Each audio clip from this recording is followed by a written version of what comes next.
Chapter 20. All astir. A day or two passed, and there was great activity aboard the Pequod.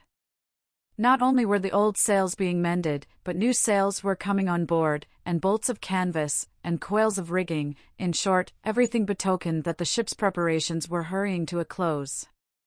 Captain Peleg seldom or never went ashore, but sat in his wigwam keeping a sharp lookout upon the hands. Bildad did all the purchasing and providing at the stores, and the men employed in the hold and on the rigging were working till long after nightfall. On the day following Queequeg's signing the articles, word was given at all the inns where the ship's company were stopping, that their chests must be on board before night, for there was no telling how soon the vessel might be sailing. So Queequeg and I got down our traps, resolving, however, to sleep ashore till the last.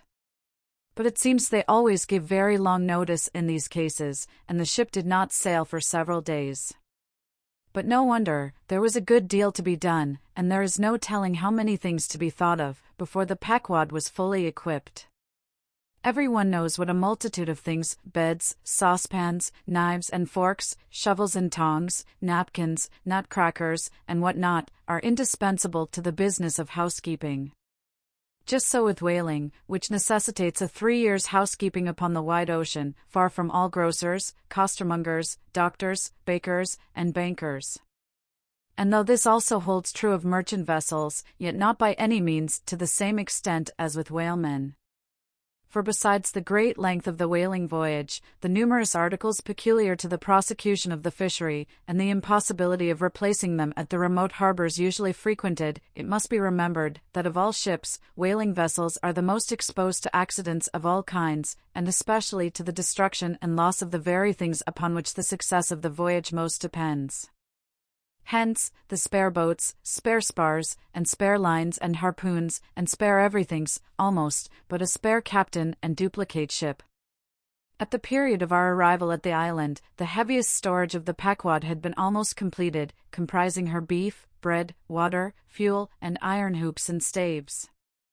But, as before hinted, for some time there was a continual fetching and carrying on board of divers odds and ends of things, both large and small. Chief among those who did this fetching and carrying was Captain Bildad's sister, a lean old lady of a most determined and indefatigable spirit, but withal very kind-hearted, who seemed resolved that, if she could help it, nothing should be found wanting in the Pequod, after once fairly getting to sea.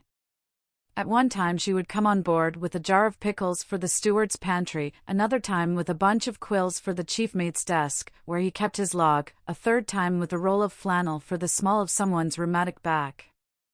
Never did any woman better deserve her name, which was Charity, Aunt Charity, as everybody called her. And like a sister of charity did this charitable Aunt Charity bustle about hither and thither, ready to turn her hand and heart to anything that promised to yield safety, comfort, and consolation to all on board a ship in which her beloved brother Bildad was concerned, and in which she herself owned a score or two of well-saved dollars. But it was startling to see this excellent-hearted Quakeress coming on board, as she did the last day, with a long oil ladle in one hand, and a still longer whaling lance in the other. Nor was Bildad himself, nor Captain Peleg at all backward. As for Bildad, he carried about with him a long list of the articles needed, and at every fresh arrival, down went his mark opposite that article upon the paper. Every once in a while Peleg came hobbling out of his whalebone den, roaring at the men down the hatchways, roaring up to the riggers at the masthead, and then concluded by roaring back into his wigwam. During these days of preparation, Queequeg and I often visited the craft, and as often I asked about Captain Ahab, and how he was, and when he was going to come on board his ship. To these questions they would answer that he was getting better and better, and was expected aboard every day. Meantime, the two captains, Peleg and Bildad, could attend to everything necessary to fit the vessel for the voyage. If I had been downright honest with myself, I would have seen very plainly in my heart that I did but half fancy being committed this way to so long a voyage, without once laying my eyes on the man who was to be the absolute dictator of it, so soon as the ship sailed out upon the open sea. But when a man suspects any wrong, it sometimes happens that if he be already involved in the matter, he insensibly strives to cover up his suspicions even from himself. And much this way it was with me. I said nothing, and tried to think nothing. At last it was given out that sometime next day the ship would certainly sail. So next morning, Queequeg and I took a very early start.